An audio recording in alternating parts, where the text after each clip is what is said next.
সেদিন আমাদের সাথে একাত্মতা ঘোষণা করে আমাদের নেতৃত্ব দিয়েছেন সংগ্রাম নেতা কামাল হোসেন।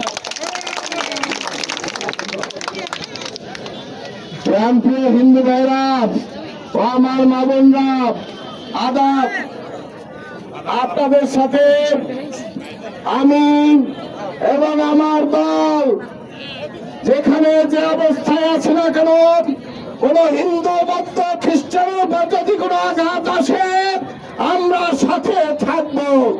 আপনারা কি জানতেন বৌদ্ধ মন্দির হিন্দু মন্দির পাহারা দেওয়ার জন্য রাখবেন? পাহারা দেওয়ার জন্য আমি প্রস্তুত আছি। বন্ধুগণ, আজকে আমি হাজি মানুষ, আমার শরীরে যে রক্ত আপনাদের রক্ত কি একই রক্ত? তফাৎ আছে? আমরা একই জায়গায় বাজার করি, একই জায়গায় খাই।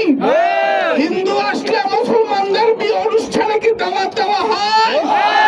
তাহলে কেন অত্যাচার নির্যাতন হবে?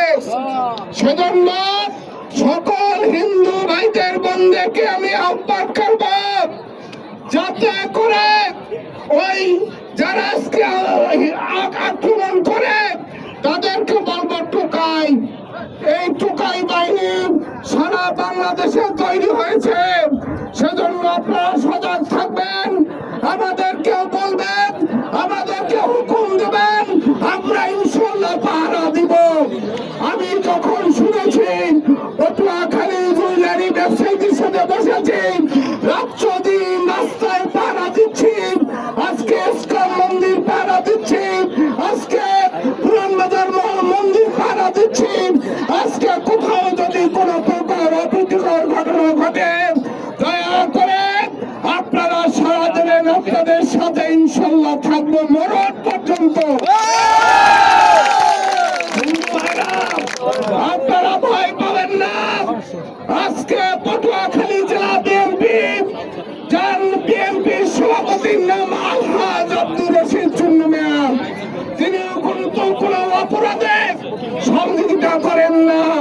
আজকে জেলা বিএনপির শ্রামশী সরকার কর্তৃক তিনিও কিন্তু একজন হিন্দু সম্প্রদায়ের মানুষ। আজকে মামা আমাকে সংক্ষিপ্ত কথা বলতে বলে, কারণ আমার ভিতর থেকে বের হয়ে আসতেছে। মামা যদি বলে তবু আমি থামবো না। বন্ধুগণ, আজকে সেই শ্রামশী সরকার কর্তৃক তিনিও নির্দেশনা দিয়েছেন, কামাল তোমার ওখানে থাকতে হবে। আমি আমার ভিতর থেকে এসেছি, কারণ আমি ঢাকার রাজপথে আমার সন্তানদের সাথে ছিলাম। সেদিন দেখেছি কি করে এই পুলিশ বাহিনী পাখির মতো গুলি করে আমাদের সন্তানকে হত্যা করেছে। তাদের সন্তান আজকে আপনাদের সন্তান, তারা আজকে কবরবাসী হয়েছে, শ্মশানে গিয়েছেন। সেজন্য তাদের রুহের আত্মাকে কামনা করব। আগামী দিনে আপনাদের কোন প্রকার হামলা মামলায় এখানে যারা আছে সকলে পটুয়াখালীর বিশিষ্ট নেতৃবৃন্দ, তাদের এমন কোন অবস্থান নাই যে কথা বলার অবস্থান নাই।